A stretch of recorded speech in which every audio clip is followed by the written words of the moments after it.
Hi hello welcome to ప్రతి channel. నేను మీ లక్ష్మిని మాట్లాడుతున్నానండి. హాయ్ అండి, అందరు ఎలా ఉన్నారు? బాగున్నారా? నేనైతే చాలా చాలా బాగున్నాను.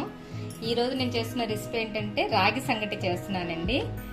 మెయిన్ అలవాటు లేని వాళ్ళు, అలవాటు ఉన్న వాళ్ళైతే రాగి పిండితో తినేస్తారు. అలవాటు లేని వాళ్ళ కోసం నేను చెప్తున్నాను.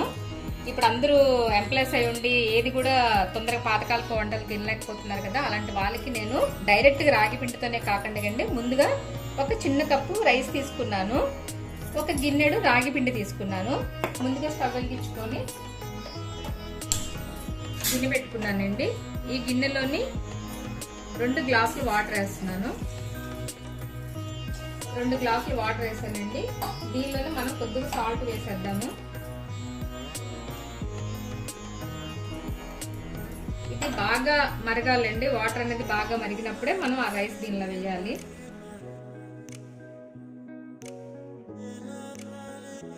చూస్తున్నారు కదండి, నీళ్ళు అయితే మరుగుతున్నాయి కదా. ఇప్పుడు మనం ఈ రైస్ వేసేసుకుందాం.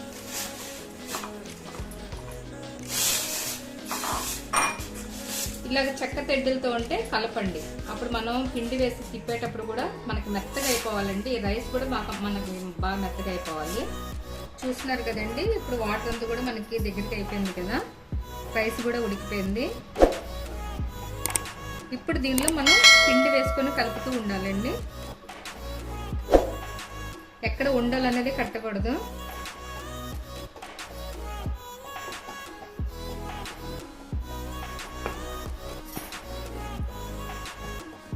సిమ్లో పెట్టేసుకోండి. సిమ్లో పెట్టేసుకొని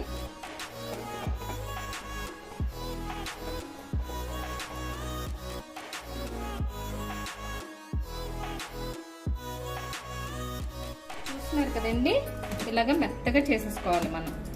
అందుకనే రైస్ మనకి బాగా మెత్తగా ఉడకాలి. మనకి రాగి సంగటి అలవాటు లేని వాళ్ళు కూడా ఇలా రైస్లో వేసి పెట్టాం అనుకోండి, చాలా ఇష్టంగా తింటారు. సో ఇప్పుడు మనం ఇది ప్లేట్లో సర్వ్ చేసుకుందాము. చూస్తున్నారు కదండి, నాటుకోడి కూర చేశాను. ఈ రాగి సంగటికి నాటుకోడి కూర చాలా చాలా బాగుంటుందండి. అది కూడా చిక్కగా ఉండకూడదు, ఇలాగ జ్యూసీగా ఉండాలి. మనం సంగటిలో వేసుకునేటప్పుడు ఇలా జ్యూసీగా ఉండాలండి. నేను కుక్కర్లోనే వండేసుకున్నాను.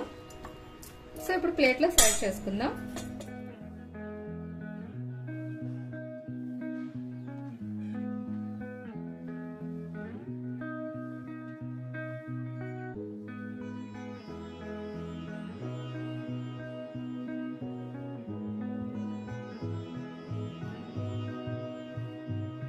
చూస్తున్నారు కదండి, సంగటి మన ఇంట్లో ఎలా చేసుకోవచ్చు. రాగి సంగటి అలవాటు లేని పిల్లలు కూడా ఇలాగ రైస్లో మిక్స్ చేసి పెట్టండి. చాలా చాలా రుచి అయితే బాగుంటుంది ఇలా నాటుకోడితోని. ఒకవేళ ఎనిమి తినని వాళ్ళైతే ఉల్లి చట్నీ ఉంటుందండి, ఉల్లిపాయ చట్నీ, దాంతో కూడా చాలా చాలా బాగుంటుంది. మనం ఇష్టంగా తినాలే కానీ దేనికన్నా బాగుంటుందండి. మా ఛానల్ చూసిన ప్రతి ఒక్కరికి పేరు పేరున థ్యాంక్స్ అండి. మమ్మల్ని ఇంకా ఎంకరేజ్ చేయండి. మీ సపోర్ట్ అనేది మాకు ఎప్పుడూ ఉండాలండి. కంపల్సరీగా మీరు ఇంట్లో మట్టుకు ట్రై చేసి టేస్ట్ ఎలాగుందో నాకు కంపల్సరీ చెప్పండి. ఓకే ఫ్రెండ్స్, చూస్తున్నారు కదా ఈరోజు చేసిన రాగి సంగటి నాటుకోడి పులుసు. మీకు గనక నచ్చినట్టయితే లైక్ చేయండి, షేర్ చేయండి, కమెంట్ చేయండి.